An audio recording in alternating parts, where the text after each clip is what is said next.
સતકૈવલ સાહેબ, પરમગુરુ પાઠશાળા સંકુલ, સતકૈવલ વિદ્યા મંદિર સારસા, આપનું સ્વાગત છે.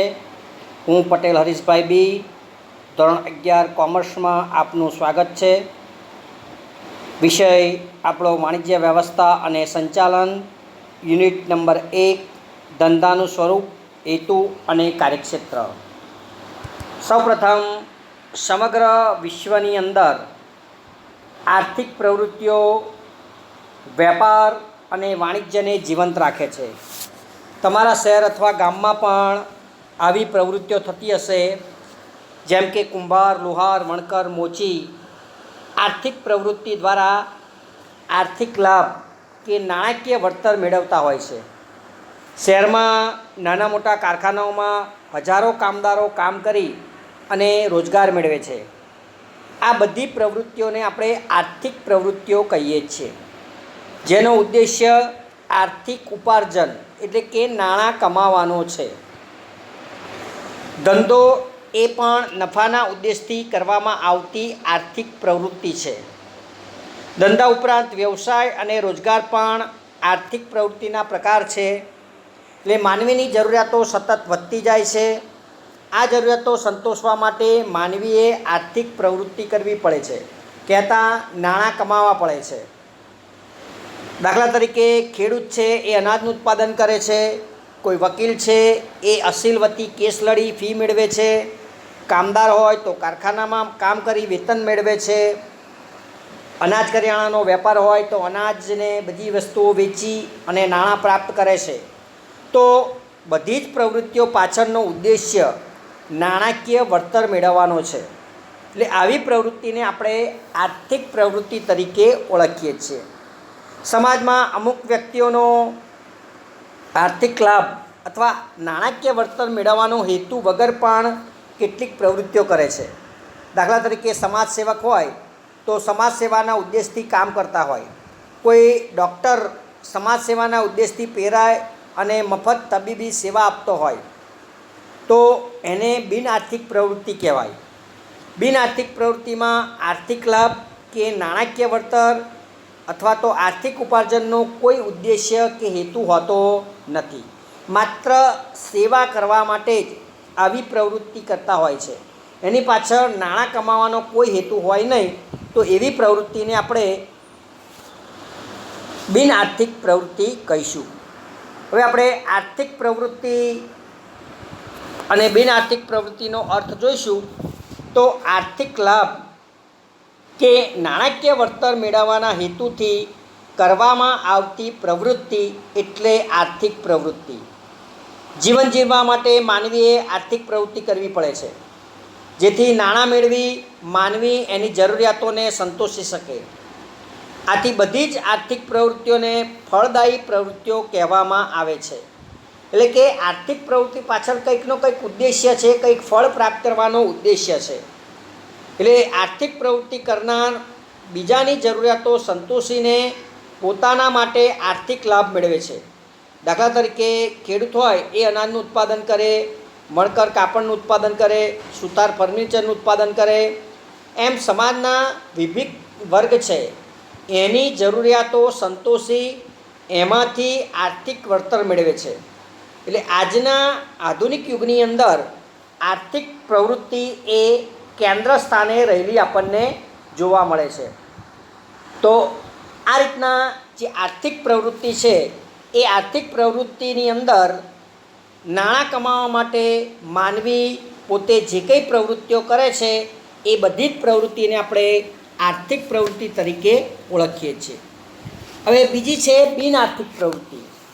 તો બિન આર્થિક પ્રવૃત્તિનો જે હેતુ છે એ નાણાકીય વળતર અથવા તો આર્થિક ઉપાર્જનનો હોતો નથી. એટલે સમાજમાં કેટલીક વ્યક્તિઓ એવી છે કે નાણાકીય વળતર કે આર્થિક ઉપાર્જન મેળવવાના હેતુ વગર પણ આવી પ્રવૃત્તિઓ કરતી જોવા મળે છે. દાખલા તરીકે સમાજ સેવક હોય તો સમાજ સેવાની એ પ્રવૃત્તિ કરે છે, સમાજના લોકોને મદદ કરે છે, સેવા કરે છે, પણ એનો ઉદ્દેશ્ય આર્થિક વળતરનો હોતો નથી. એ જ રીતના માતા દ્વારા પોતાના બાળકોને ઉછેરવાની જે પ્રવૃત્તિ છે એ પણ બિન આર્થિક છે. લાગણી અને પ્રેમથી પ્રેરાય અને પોતાના બાળકને ઉછેર કરે છે. એ જ રીતના કોમી એકતા માટે પ્રચાર કરતા કાર્યકરની પ્રવૃત્તિ હોય, ભૂકંપ કે સુનામી જેવી કુદરતી હોનારતો હોય, એ સમયે અસરગ્રસ્તોની છાવણીઓ અથવા શિબિરો રાખવામાં આવે છે અને એમાં સેવા આપતા જે કાર્યકરો છે એની પ્રવૃત્તિઓ એ બિન આર્થિક પ્રવૃત્તિઓ કહી શકાય. એ જ રીતના કોઈ ધાર્મિક કાર્યક્રમો થતા હોય અને ત્યાં જે કાર્યકરો છે એ સ્વૈચ્છિક સેવાઓ આપતા હોય છે, પોતે સ્વયંસેવક બની અને સેવા આપતા હોય છે, તો એની પાછળનો હેતુ માત્ર સેવાનો હોય છે. એટલે એ સેવા મફતમાં આપવામાં આવતી હોય છે, કોઈ એની પાછળ પૈસા માટેનું કોઈ પ્રેરક બળ હોતું નથી.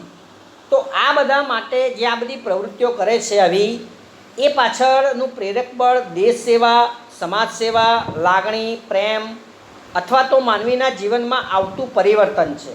કે કોઈ વખત એવો બનાવ બન્યો હોય પોતાના જીવનની અંદર અને એને લાગી આવે કે મારે આ કાર્ય કરવું જોઈએ મફતમાં. કોઈ ડૉક્ટર હોય અને કોઈ ગરીબ દર્દીઓની સેવા કરે મફતમાં, તો આવી પ્રવૃત્તિને આપણે બિન આર્થિક પ્રવૃત્તિ તરીકે ઓળખીએ છીએ.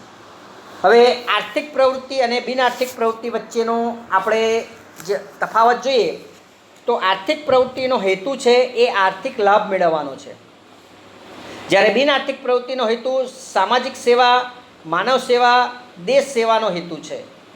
અપેક્ષાઓ જોઈએ તો આર્થિક પ્રવૃત્તિની અંદર નફો, પગાર, ફી અથવા તો મહત્તમ સંપત્તિ મેળવવાની અપેક્ષા છે, જ્યારે બિન આર્થિકમાં દેશ સેવા, સમાજ સેવાની અપેક્ષા છે. એનો પ્રકાર જોઈએ તો આર્થિક પ્રવૃત્તિના પ્રકારની અંદર ધંધો, વ્યવસાય, રોજગાર એમ 3 પ્રકાર છે, જ્યારે બિન આર્થિક પ્રવૃત્તિના કોઈ પ્રકાર નથી. જોખમ અને અનિશ્ચિતતા જોઈએ તો જોખમ અને અનિશ્ચિતતા રહેલા છે, જ્યારે બિન આર્થિક પ્રવૃત્તિમાં કોઈપણ પ્રકારનું જોખમ કે અનિશ્ચિતતા નથી. હવે આપણે આર્થિક પ્રવૃત્તિના પ્રકારો જોઈએ તો આર્થિક પ્રવૃત્તિના 3 પ્રકારો છે: ધંધો, વ્યવસાય અને રોજગાર. તો વારાફરતી એની આપણે ચર્ચા કરીશું, એના લક્ષણો જોઈશું, અર્થ જોઈશું, એટલે આપણને વિશિષ્ટ ખ્યાલ આવશે. તો પહેલાં જોઈએ ધંધો, બિઝનેસ કોને કહેવાય. તો એનો અર્થ અને વ્યાખ્યા જોઈએ તો ધંધો એ અંગ્રેજી શબ્દ બિઝી ઉપરથી ઉતરી આવે છે. બિઝી એટલે વ્યસ્ત રહેવું અથવા તો સતત પ્રવૃત્તિમય રહેવું. એને આપણે બિઝી તરીકે આપણે ઓળખીએ છીએ કે ભાઈ હું સતત બીજું છું, એમ આપણે કહીએ છીએ વાતમાં. તો એનો અર્થ એવો થયો કે તમે સતત કોઈ પ્રવૃત્તિમાં રોકાયેલા છો. તો ધંધાકીય પ્રવૃત્તિ પણ એવી જ છે કે નફો કે સંપત્તિ મેળવવાના હેતુથી આપણે ધંધાની પ્રવૃત્તિ કરીએ છીએ અને એ બીજી રહીએ છીએ આની અંદર. તો ધંધાનો ખ્યાલ નફાના હેતુ સાથે જોડાયેલો છે. ધંધામાં કોઈ વાર ખોટ પણ જાય તો પણ એ આર્થિક પ્રવૃત્તિ છે. તો એની ટૂંકી વ્યાખ્યા આપવી હોય તો ધંધો એટલે નફાના હેતુથી કરવામાં આવતી કોઈપણ કાયદેસરની આર્થિક પ્રવૃત્તિ. એટલે નફાના હેતુથી તમે કોઈપણ આર્થિક પ્રવૃત્તિ કરો છો એ પ્રવૃત્તિને આપણે ધંધા તરીકે ઓળખવામાં આવે છે. એના લક્ષણો જોઈએ એટલે આપણને વિશેષ ખ્યાલ આવે. તો એક છે નફાનો હેતુ. તો ધંધાનો મૂળ હેતુ શું છે? આર્થિક પ્રવૃત્તિ દ્વારા નફો મેળવવાનો. એ ધંધામાં નફો મળતો બંધ થાય તો ધંધો બંધ થઈ જાય. એ ધંધાનું અસ્તિત્વ ચાલુ રાખવા માટે નફો અનિવાર્ય છે. એટલે વસ્તુની પડતર કિંમત કરતાં વધુ કિંમતે વેચવામાં આવે છે એટલે આપણને નફો થાય છે. તો ધંધાની કાર્યક્ષમતા પણ નફા પર આધારિત છે કે તમારો ધંધો સારો ચાલે છે કે ખરાબ ચાલે છે એ શેના પરથી કહી શકાય? તો નફા પરથી. એટલે નફો એ ધંધાની પારાશીશી છે કે તમારો ધંધો વિકસી રહ્યો છે કે અધોગતિ કરી રહ્યો છે, એ નફા પરથી આપણને ખ્યાલ આવે. બીજું છે વસ્તુ અને સેવાનો વિનિમય. તો વસ્તુ અને સેવાનું ઉત્પાદન કરી અથવા તો ખરીદી કરી એનું વેચાણ કરવામાં આવે એટલે વસ્તુ અને સેવાનો વિનિમય થાય છે. ધંધામાં વસ્તુ અથવા સેવાનો વિનિમય સંકળાયેલો છે. વસ્તુમાં ભૌતિક સ્વરૂપની અને સેવામાં અદૃશ્ય અભૌતિક સેવાઓનો વિનિમય થાય છે. દાખલા તરીકે ઇલેક્ટ્રોનિકના સાધનોનું ઉત્પાદન કરતી કંપની હોય તો એ ભૌતિક વસ્તુઓનું વિનિમય કરે છે, વેચાણ કરે છે. વિદ્યુત સેવા પૂરી પાડતી હોય અથવા તો સંદેશા વ્યવહારની કંપનીઓ હોય કે ઇન્ટરનેટને બધું આપણને પૂરું પાડે છે, એ બધી કંપનીઓ સેવાકીય પ્રવૃત્તિ કરે છે, એ સેવાનો વિનિમય કરે છે.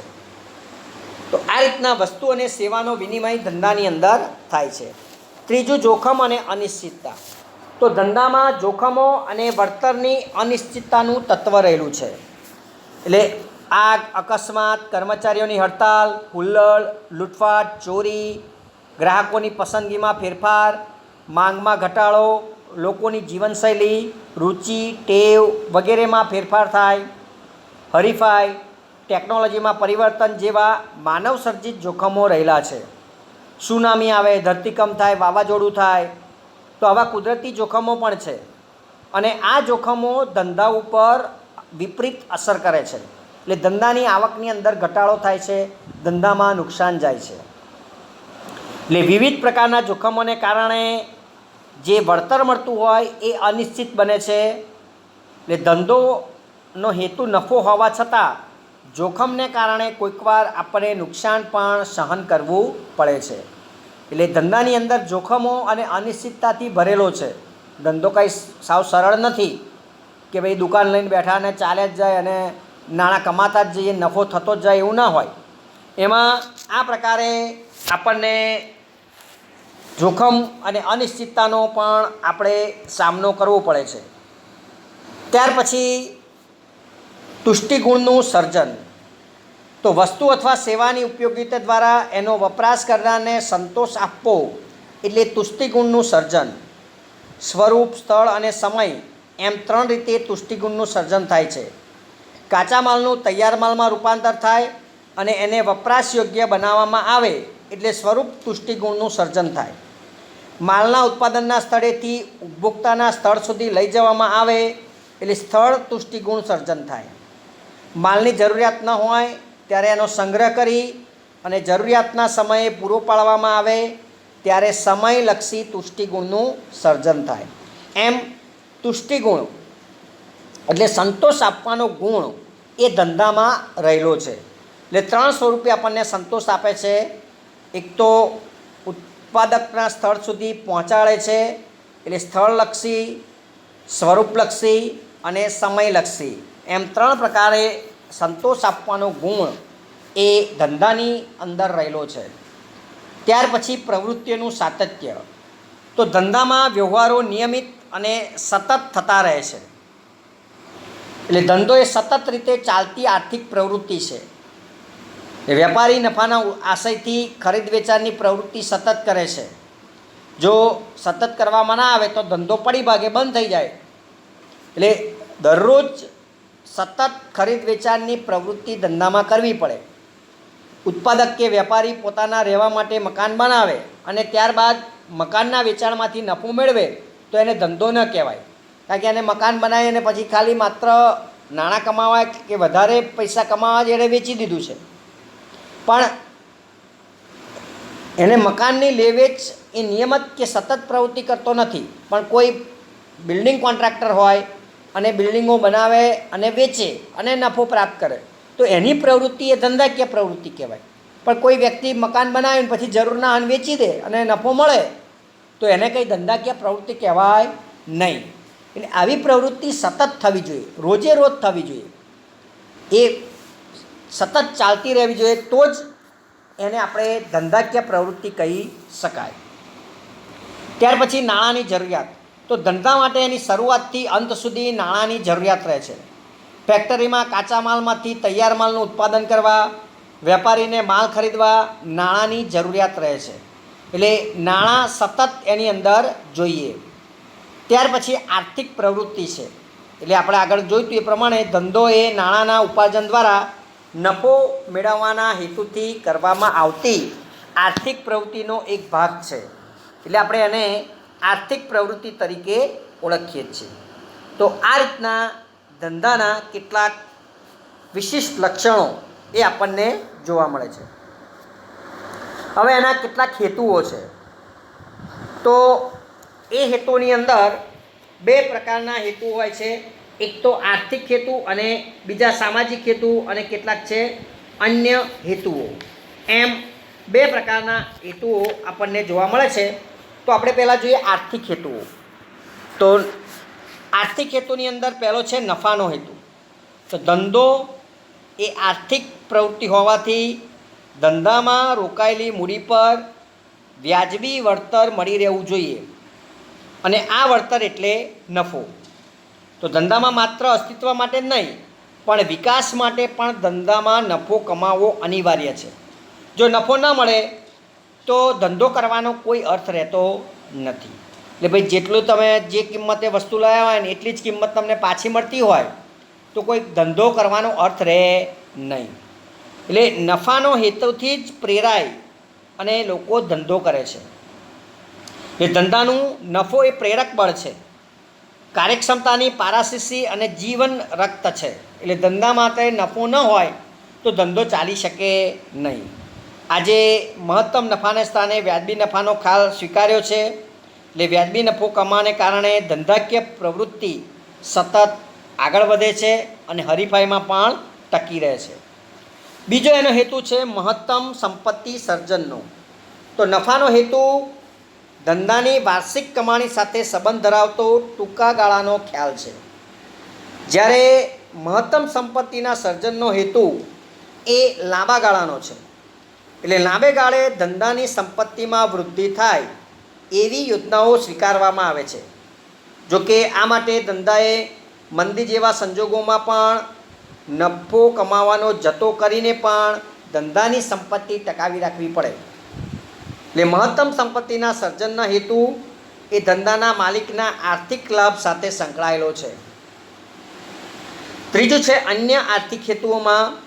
તો અન્ય આર્થિક હેતુઓ ધંધાની આર્થિક પ્રગતિ અને વિકાસ કરવો, બજારમાં વિસ્તાર કરવો, ઉપલબ્ધ સાધનોનો શક્ય એટલો શ્રેષ્ઠ ઉપયોગ કરવો, આધુનિક ટેકનોલોજી અપનાવી, આ બધા એના આર્થિક હેતુઓ રહેલા છે. હવે ધંધાના કેટલાક સામાજિક હેતુઓ પણ છે. તો ધંધો સમાજની અંદર થાય છે, એટલે સમાજને લાભ થાય એ માટે ધંધાએ કેટલીક સામાજિક હેતુઓને પણ પ્રાધાન્ય આપ્યું છે.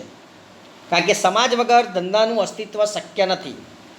સમાજ છે તો ધંધો છે, કારણ કે આપણે સમાજમાં રહીને જ ધંધો કરીએ છીએ, બહાર કંઈ ધંધો થઈ શકે નહીં.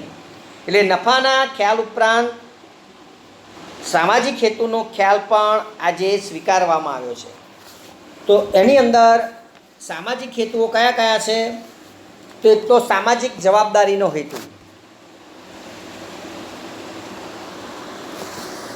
તો ગ્રાહકોમાં આવેલી જાગૃતિ, રાજ્યના નિયંત્રણો, ગ્રાહક શિક્ષણ, ગ્રાહક સંગઠનોને કારણે ધંધાએ સમાજના જુદા જુદા જૂથોના હિત પ્રત્યે સજાગ રહેવાની જરૂરિયાત ઉદ્ભવી છે.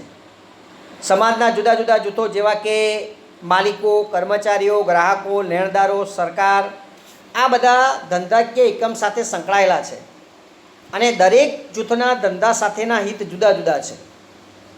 અને આ બધા જુદા જુદા જૂથના હિતોનો ખ્યાલ ધંધાકીય એકમે રાખવો પડે.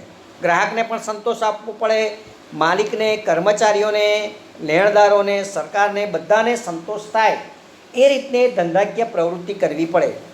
એટલે પર્યાવરણની જાળવણી પણ કરવી પડે. કર્મચારી કલ્યાણ ધારો, કારખાના ધારો, ગ્રાહક સુરક્ષા ધારો, આ બધા જ ધારાઓનું પાલન કરવું પડે અને બધાને સંતોષ થાય એ રીતના તમારો ધંધો કરવો પડે. તો આ તમારી સામાજિક જવાબદારી થઈ. બીજું છે રોજગારીની તકો પૂરી પાડવાનો. તો આપણે જોઈએ કે ભારતની અંદર બેરોજગારીનું પ્રમાણ સતત વધતું જાય છે. તો રોજગારીની નવી તકો ઊભી થાય એ માટે કેટલાક ધંધાકીય એકમોની સ્થાપના કરવામાં આવે છે. દાખલા તરીકે ખાદી અને ગ્રામોદ્યોગ પંચ છે, એના દ્વારા રોજગારીની તકો વધે એવા ઉદ્યોગો પસંદગી કરી અને એવા ઉદ્યોગ સ્થાપવામાં આવે છે. બેરોજગારોને રોજગારીની તક મળે એ હેતુથી પછાત વિસ્તારોની અંદર અથવા ગ્રામ્ય વિસ્તારોની અંદર આવા ધંધાકીય એકમો સ્થાપવામાં આવે છે અને આજુબાજુના વિસ્તારોના લોકોને આ રીતના રોજગારી પૂરી પાડવામાં આવે છે. ત્યાર પછી છે ગુણવત્તાવાળી વસ્તુઓ અને સેવા પૂરી પાડવાનો હેતુ. તો સમાજના લોકો એમની જરૂરિયાતો સંતોષી શકે અને સરળ રીતે ઉપલબ્ધ થાય એ રીતે ગુણવત્તાયુક્ત વસ્તુઓ અને સેવાઓ પૂરી પાડવાનો હેતુ હોય છે. જેમ કે રસોઈમાં ઉપયોગી મસાલા, ઠંડા પીણા, ખાદ્ય પદાર્થનું ઉત્પાદન કરતા એકમો, આ લોકોએ ઉચ્ચતમ ગુણવત્તાનું પાલન કરવું જોઈએ. એટલે જે મસાલા હોય એની અંદર ભેળસેળ ન કરવી, ઠંડા પીણા શુદ્ધ આપવા, ખાદ્ય પદાર્થો પણ શુદ્ધ આપવા, ઊંચી ગુણવત્તાવાળા આપવા. તો આ એક સામાજિક હેતુ ધંધાનો રહેલો છે. એ સાથે વ્યાજબી ભાવે વસ્તુઓ અને સેવાઓ આપવી. દાખલા તરીકે વસ્તુના વેચાણ પછી ગ્રાહકના ઘર સુધી વસ્તુઓ પહોંચતી કરવી, હોમ ડિલિવરી, વસ્તુની ગોઠવણી કરવી, વસ્તુ કેવી રીતના ઉપયોગ કરવો એનું નિદર્શન કરી બતાવવું. આ બધી પણ એક સામાજિક જવાબદારીનો ભાગ છે. ત્યાર પછી વ્યાજબી વેપારી રીત રસમો અનુસરવી. ઘણી વખત ધંધામાં વધુ નફો કમાવાની લાલચની અંદર કેટલાક વેપારીઓ વેપારી રીત રસમો અનુસરતા નથી અને કાળા બજાર, વસ્તુનો સંગ્રહ, ગેરમાર્ગે દોરતી જાહેરાતો, આ ધંધા માટે અયોગ્ય રીત રસમો ગણવામાં આવે છે. ઘણી વખત જરૂરિયાતવાળી વસ્તુની અછત ઊભી કરવામાં આવે છે અને ગ્રાહકો પાસે વધારે પૈસા લેવામાં આવે છે. તો ગ્રાહકો અને સમાજના કલ્યાણ માટે ધંધાકીય એકમે આવી વેપારી જે રીત રસમો છે, જે ખોટી રીત રસમો છે એ અનુસરવી જોઈએ નહીં. અને સારી રીત રસમો જેમ કે વ્યાજબી ભાવે વસ્તુ આપવી, વસ્તુનું કાળા બજાર ન કરવો, વસ્તુનો સંગ્રહ ન કરવો, કૃત્રિમ અછત ઊભી ન કરવી, ગેરમાર્ગે દોરતી જાહેરાતો ન આપવી, આ બધું પણ એક સામાજિક જવાબદારીનો એક ભાગ છે. અન્ય હેતુની અંદર જોઈએ તો અન્ય સામાજિક હેતુની અંદર ધંધાકીય એકમે સમાજમાં પોતાની ઓળખ પ્રાપ્ત કરવી, એટલે એક ઓળખ બનાવી. બીજું કે ઉત્પાદન ક્ષેત્રે નવા સંશોધનો થતા હોય એ હાથ ધરવા અને લોકોને નવી વસ્તુ પૂરી પાડવી. રાષ્ટ્રના આર્થિક વિકાસમાં મદદરૂપ થવું, સરકારને સહકાર આપવો, કર્મચારીઓને વિવિધ રીતે ઉત્તેજન પૂરા પાડવા અને એમના માટે કલ્યાણકારી યોજનાઓ અમલમાં મૂકવી, એ પણ સામાજિક હેતુ તરીકે આપણે એને ગણી શકાય. તો આ રીતના ધંધાની કેટલીક આર્થિક જે જવાબદારીઓ છે, આર્થિક હેતુઓ છે, એની સાથે સામાજિક જવાબદારી કે સામાજિક હેતુઓ પણ રહેલા આપણને જોવા મળે છે. હવે આપણે જોઈએ ધંધાકીય જોખમો. તો ધંધામાં નફાની અનિશ્ચિતતા અથવા તો નુકસાન થવાનું જોખમ છે. કે ભવિષ્યને અનિશ્ચિત બનાવો નફાને અસર કરે છે. એટલે ધંધાકીય જોખમો સામેનું વળતર એટલે નફો છે. એ ધંધામાં બે પ્રકારના જોખમો ઉઠાવીએ તો નફો પ્રાપ્ત થાય. જો તમે જોખમ ઉઠાવવા તૈયાર ન થાવ અને એમનેમ ધંધો લઈને બેસી રહો તો એ ધંધો બહુ ચાલે નહીં. એટલે ધંધામાં જોખમ ઉઠાવવું પડે તો તમને નફો મળે અને કમાણી થાય. તો જોખમો બે પ્રકારના છે, કુદરતી અને માનવ સર્જિત. કુદરતી જોખમોની અંદર ધરતીકંપ, પૂર, આગ લાગવી, આ બધા ધંધાના વિકાસને અવરોધે છે, ધંધાની મિલકતોનો નાશ કરે છે અથવા નુકસાન પહોંચાડે છે. અને આવા જોખમો ઉપર ધંધાનો અંકુશ હોતો નથી. બીજા છે માનવ સર્જિત જોખમો. તો માનવ સર્જિત જોખમોને કારણે ધંધાનો વિકાસ અટકે છે, ધંધામાં નુકસાન સહન કરવું પડે. જેમ કે કર્મચારીઓ હડતાલ પાડે, ટેકનોલોજીમાં પરિવર્તન આવે, ગ્રાહકોની રુચિ અથવા માંગમાં ફેરફાર થાય, રાજકીય અસ્થિરતા આવે, બજારમાં હરીફાઈનું જોખમ હોય. તો આ બધા માનવ સર્જિત જોખમો છે, એ પણ ધંધાની અંદર આપણે ઉઠાવવા જોઈએ. હવે ધંધાકીય જોખમ સાથી આવે છે અને કારણો કયા કયા છે? તો એક તો છે ટેકનોલોજીમાં ફેરફાર. તો ટેકનોલોજીમાં થતી શોધખોળોને કારણે ઉત્પાદન પદ્ધતિમાં તમારે ફેરફાર કરવો પડે. જૂની પદ્ધતિ હોય એ બદલવી પડે, નવી પદ્ધતિ હોય નવા યંત્રો વસાવવા પડે. ઉચ્ચતમ ગુણવત્તાવાળું ઉત્પાદન કરવા માટે તમારે નવી ટેકનોલોજી અપનાવવી પડે. જૂના યંત્રોના સ્થાને નવા વસાવવા પડે અને એ બધો ખર્ચ કરવો પડે. તો ટેકનોલોજી બદલાય છે ત્યારે પણ ધંધામાં જોખમ ઊભું થાય. બીજું, વૈકલ્પિક પેદાશોનો ભય.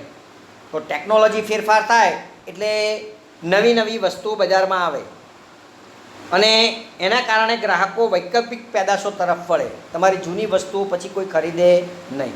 દાખલા તરીકે પહેલાં ફાઉન્ટન પેન આવતી હતી, સાંઈવાળી સ્ટીલની પેન આવે, સાંઈ પૂરવાની અને આગળ સ્ટીલ હોય, એનાથી બધા લખતા હતા. એના બદલે નવી ટેકનોલોજીની અંદર બોલ પેન આવી ગઈ એટલે એવી પેનો, ફાઉન્ટન પેનો બંધ થઈ ગઈ, એનું ઉત્પાદન બંધ કરી દેવું પડ્યું. એટલે જોખમ, એના મશીનરો કાઢી નાખવા પડે અને બોલપેનનું ઉત્પાદન કરતાં મશીનો વસાવવા પડ્યા. એ રીતના તાંબા પિત્તળના વાસણોને સ્થાને સ્ટીલના વાસણો આવી ગયા. એટલે એ જે તાંબા પિત્તળના વાસણોનો ઉદ્યોગ હતો એ પડી ભાગ્યો અને હવે સ્ટીલના નવા યંત્રો વસાવવા પડે. રેડિયો આવી ગયો, રેડિયોને સ્થાને ટેલિવિઝન આવી ગયા. એટલે રેડિયોનું ઉત્પાદન કરતા હોય એ એકમોએ આખી ટેકનોલોજી બદલી અને ટીવીનું ઉત્પાદન કરવું પડે. તો વૈકલ્પિક પેદાશો જ્યારે બજારમાં આવતી હોય, નવી પેદાશો, ત્યારે જૂની પેદાશોના જે યંત્રો હોય, જે કંઈ ટેકનોલોજી હોય એ બદલવી પડે અને એ એક ખર્ચ ઊભું થાય. હરીફાઈ. ત્રીજું કારણ હરીફાઈ જોઈએ તો હરીફાઈ ધંધાનું જોખમ વધારે છે, જેની પ્રત્યેક અસર ધંધાના નફા ઉપર થાય. એ ધંધાકીય એકમે બજારમાં પોતાનું સ્થાન ટકાવી રાખવા અને હરીફાઈનો સામનો કરવા વસ્તુની વેચાણ કિંમત ઘટાડવી પડે અને જાહેરાતનો ખર્ચ કરવો પડે, એટલે નફો ઘટે છે. એટલે આ એક પણ જોખમ છે. ત્યાર પછી કાયદા બદલાય. એટલે પ્રદૂષણનો ગ્રાહકો, કામદારો, ઉદ્યોગો વગેરે માટે સરકાર કાયદા ઘડે છે. તો આ કાયદાઓ બદલાય ત્યારે પણ ધંધામાં જોખમ ઊભું થાય. દાખલા તરીકે લઘુત્તમ વેતનદારો હોય તો દરેક કર્મચારીને લઘુત્તમ વેતન એણે આપવું જ પડે, એથી ઓછું વેતન આપી શકાય નહીં. કારખાનો ધારો હોય, પ્રદૂષણનો ધારો હોય તો એ નિભાવવો પડે અને એ પ્રમાણે કામ કરવું પડે તો જ ધંધો ચાલી શકે. ત્યાર પછી માંગની અનિશ્ચિતતા. તો વસ્તુની માંગમાં અનિશ્ચિતતા ધંધા માટે જોખમ ઊભું કરે છે. ગ્રાહકોની આવક, રુચિ, વસ્તુની કિંમતમાં ફેરફાર, ફુગાવો, આ બધાને કારણે વસ્તુની માંગ અનિશ્ચિત બને અને એની અસર ધંધાના નફા ઉપર થાય. એટલે આવી માંગ બદલાય ત્યારે પણ ધંધા ઉપર અસર થતી હોય છે. અને છેલ્લે ભૌતિક જોખમ. તો ધંધામાં ઉપયોગમાં લેવામાં આવતી જે મિલકતો છે એને નુકસાન થાય છે. ઘણી વખત કુદરતી આપત્તિને કારણે પણ નુકસાન થાય, ઘણી વખત માનવ સર્જિત આપત્તિઓને કારણે પણ નુકસાન થાય. એટલે યંત્રો, સાધનો કામ કરતાં બંધ થઈ જાય, બગડી જાય, એકમને નુકસાન થાય, પ્લાન્ટને, મશીનરીને અથવા તો મકાનને નુકસાન થાય, તો અથવા તો માલવહન દરમિયાન માલને નુકસાન થાય, ત્યારે ભૌતિક જોખમ ઊભું થતું હોય છે. તો આ રીતના ધંધાની અંદર કેટલાક જોખમો છે, એ જોખમો ઊભા થવાના કેટલાક કારણો છે એ પણ આપણે જોઈ શકીએ છીએ. તો અહીંયા આપણે જે આર્થિક પ્રવૃત્તિનો જે પહેલો પ્રકાર ધંધો અને ધંધાનો અર્થ, એના લક્ષણો, એના હેતુઓ અને જે જોખમો છે ધંધાની અંદર, કુદરતી અને માનવ સર્જિત જોખમો અને ધંધાકીય જોખમો ઊભા થવાના કારણો, એટલા મુદ્દા આપણે અહીંયા જોઈ શકીએ છીએ. હવે જે આર્થિક પ્રવૃત્તિના બીજા પ્રકાર વ્યવસાય અને રોજગાર, એની ચર્ચા બીજા વિડીયોમાં કરીશું. અસ્તુ.